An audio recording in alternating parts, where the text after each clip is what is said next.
Welcome to the Loveland Report Loan Arranger Show. I am Cleve Loveland, helping you make your real estate plan for all your housing needs. I've got Bruce Woodburn, the Loan Arranger, and we're going to talk about what's going on with rates. My top three things. Rates. The bombs stopped dropping, at least temporarily, and shelled them back into the Stone Age. Dropping them, but I don't think they have. What I heard, they're still shooting our neighbors. We'll find out. I think they pretty much have decisively lost, but hopefully that helps the market ease its fears because rates immediately jumped up when we started doing that.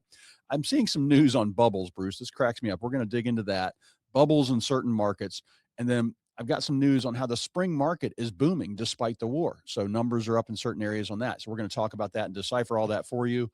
And what do you see happening this week? Well, I see that interest rates we've gotten hit with interest rates. The bond market's been hit by about 100 points. We'll call it 90 points on the bond market since we started dropping bombs. The best rates we had in some time were on February 27th. Now, when I talk about interest rates and I talk about opportunities, you know how long those opportunities generally last? A couple days, 2 days. It. 3 days, 1 to 3 days, generally they last. So when I'm talking to my clients, I'm like, if I think this is a good time to lock, it's likely a good time to lock. So you've got to be conscious about what's available. Now, since February 27th, we've seen interest rates get worse. We got down to about 5.99. And then up until this week, we're closer to about 6.5. So about a half a point higher in interest rate. But that's starting to improve. We don't know how long that's going to last because it all depends on consumer sentiment. What does Wall Street feel? When Wall Street doesn't know, rates go up. When Wall Street feels comfortable, rates can come down. On Wednesday, we started to see a bit of an improvement in rates because I think they're starting to see that, hey, things could happen here. Now, that remains to be seen. We got a 2-week ceasefire. We'll see how long that lasts. And if it continues to last, great, we should start seeing a little bit of an improvement. But I am not going to sit here on the radio and tell my listeners that you're going to expect to see a 5.5% interest rate coming down the pike. I don't see it happening. I see interest rates settling maybe 5.99 to 6.25. Look at what's the last 6 months? We've been just below 5, probably averaging 6.1. No, not below 5. I'm sorry, below 6. Yes. Below 6. Only on government loans. Conventional loans, the lowest they got was February 27th, and we hit about 5.99. And even at 5.99, Cleve, like people look at that. Can I get 5.99 and no points? You couldn't get 5.99 and no points on a conventional loan anyway. It cost you 1.5 to 2 points, even if you had an 800 score. And my question for you, when rates were 7 and 8%, compression came about. So there's usually a point, at least a point or two on the front of the loan because they know you're going to refi in a couple of years.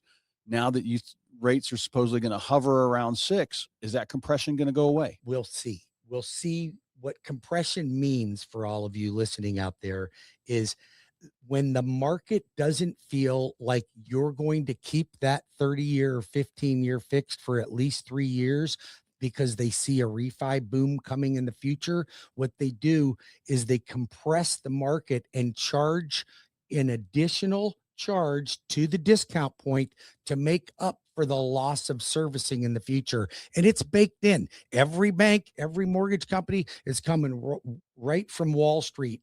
So when you get a rate and you're paying points on it, it could be because of compression in the market. We've had compression in the market. It remains to be seen whether that starts to settle down again. Because if the market feels like the refis are done, they're not going to happen again, then we'll start to ease up on From that. my side of the transaction, sometimes what I'm having to deal with is inexperienced agents and they're not guiding their buyers. I just had one sent me a pre-qual letter, house really well priced. I've advertised it here on the radio before. It's going to go. And we're negotiating and I gave them a great counter offer, but we were still about 10,000 apart. And I looked at the buyer's pre-qual letter. Yes. And it said their rate was 7% with one of these big name banks. And I'm like, why are they doing that? I'm like, do they have bad? And it said they had a good credit score. They had all their paperwork in. I'm like, they're getting raked over the coals. I'm like, I know you can get a better rate. We're $10,000 apart. Her payment will probably be less if she gets to a good lender.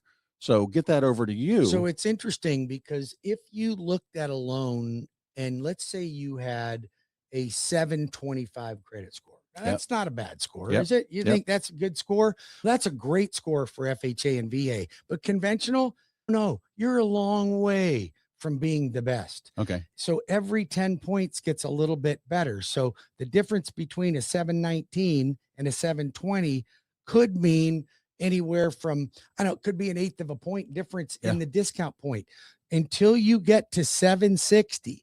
And the problem is the consumers that are listening to this go, oh, I'm a 760. And then a mortgage company pulls it up and they go, no, you're a 740. You're a 735. And that's because they're looking at one of those goofy apps that sells your data. That's because your Credit Karmas and your banks do not use the same model that mortgage companies use for a mortgage. So your credit score is generally going to be 35 points higher. Like I had a client the other day, he says, I have an 850 credit score. Well, that's interesting because a mortgage score only goes to 815. So how'd you get an 850? So that's pretty good, right? So that's a really good app on their phone. It's a really good app. And mortgage companies aren't going to use that. We use our own model. They're used across the board. They're approved with Fannie Mae, Freddie Mac, HUD, and VA. And that's the models that are used for mortgages. I just talked to somebody. I just think it's so important, realtors, that you get your clients over to Bruce. I just talked to somebody, and Bruce can lend in other states. I have a landlord here. They got a great job in Tennessee and Nashville. And they've been telling me for a while they want to buy up there. She rented her house here mainly because she couldn't sell it. She had a lot of builders around her. It's in Groveland, tons of builders right around her. It's a soft market, a lot of homes for sale, a lot of builders nearby paying $20,000 towards closing costs. More. But she's liking the rental now. After 2 years, we've raised her cash flow is up. She's making about $3 or $4 grand a bigger tax refund than what she usually gets. That's important that you mention that. And I don't want to get off on this too far, but when we look at our investors that are buying right now and even doing DSCRs, and the rent is not much different than the mortgage payment, the average person would look and go, there's not a return on the investment. Why would I do that? Yeah. But it's great for self-employed people that need the tax write-offs for that. Yeah. So they're looking at that. I just closed one for a guy who was on a $3.5 million deal, $2.5 million mortgage amount, $18,500 a month payment. Okay. $18,500 a month. How would you like that payment? And the best rent he was getting was $15,000 a month. So he got 15 grand a month. So he's losing almost $3,500 a month every month. I go, why would you do that? He goes, that's simple, Bruce. My business is to help people save money in taxes. I have huge tax benefits from this. So he will probably, that $3,500 is nothing compared to the savings that he's going to get. And so you've got to look at the big picture. And that's what Cleve and I do. We're connectors. I just heard Cleve before we got on the air talking to one of his clients about helping them connect to somebody else. But we do that. They were getting conflicting information that lender, whoever she was talking to, was not counting her rent here in Central Florida on that house. And you count like 70, 80%. It depends on the type of loan that she has and what she wants to do. Depends on what can be done. But that rent goes towards offsetting your monthly debt to income. Absolutely, right? It does. But you'll even connect her to an agent that can help her, an insurance company that can help her in Nashville, a financial planner that may be able to help her. We do this every day because we want you to have a better life. We want you to have the ability to find the people that are going to help you save money and make you money. And you and I do this every day. We seek them out all the time. Yep. You have a lot of financial planners that you work with, as I do as well. And we know the ones that specialize in different segments of the market. So these are the things that we try to do. Cleve, what's your phone number? All right. To make a real estate plan, call me 407-352-8118 or cleveloveland.com. Yeah, or call Bruce Woodburn. I'm the loan arranger. I've been in the mortgage business for over 35 years, 36 years as of March 19th. Going strong. I have branches throughout Florida. I lend in all 50 states. I'm doing loans all over the country right now, so I can help you no matter where you want to be. But here's the difference. I'm not a mortgage broker, folks. Can I broker a loan? Yes. Why would I? I have every program in-house. You don't have to have a mortgage broker shopping your credit to all kinds of different banks all over the countryside, hoping that they're going to find you a better rate. Everything is done internally. From the moment you talk to my loan officers or me, all the way to funding your loan and even servicing it post-closing, it's done in-house.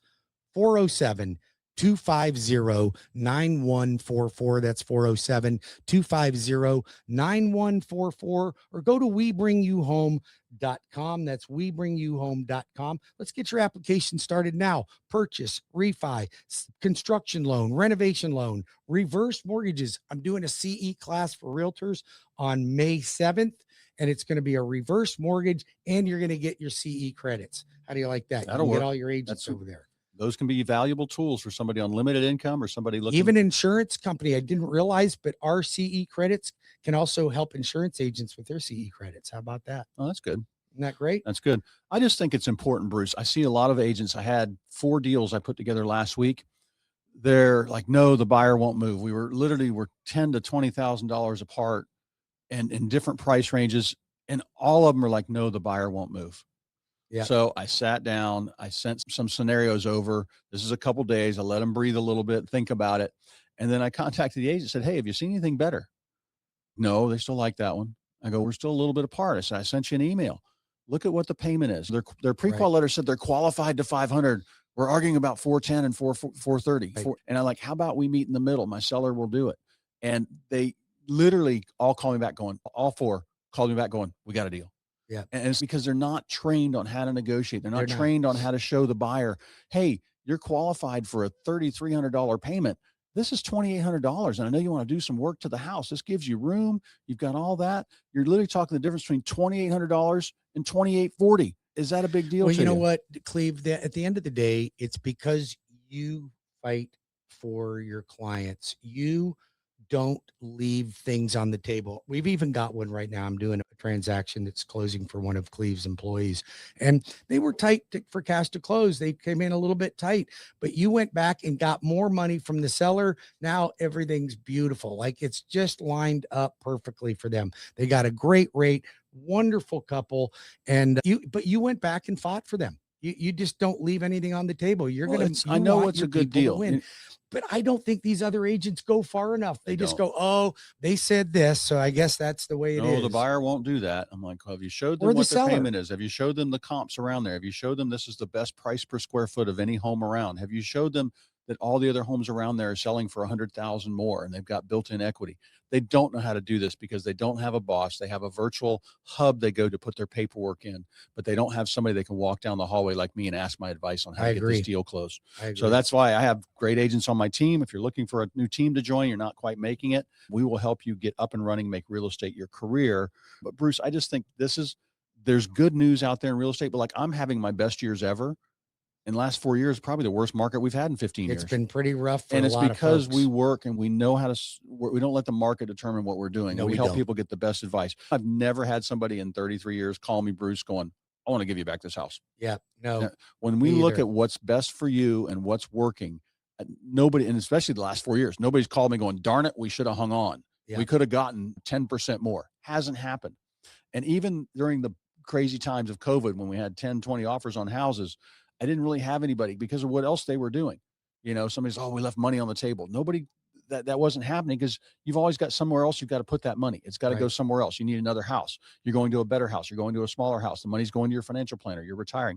Whatever your situation is, I can help guide you on that. I probably sat down with 6 people in the last week, Bruce, and 4 of them, they're not ready. And they were surprised when I told them they need to wait. We need to wait 3 months. We need to wait 6 months, and you're about a year away. Do these things here. I'll check back in with you. So 4 Loveland properties to help you out. 407-352-8118. Yeah, or the Lone Ranger, Bruce Woodburn at Cross Country Mortgage.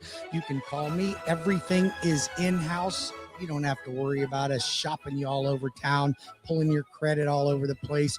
You call the Lone Ranger, I'll get you taken care of. 407-250-9144 or webringyouhome.com. That's webringyouhome.com. Cleve and I will be back in 5 minutes with more of the Loveland Report and the Lone Ranger Show. I want to talk about other things that are happening in the market that will affect interest rates and how you can negotiate the right deal as a buyer in this market. Don't go anywhere. We'll be right back.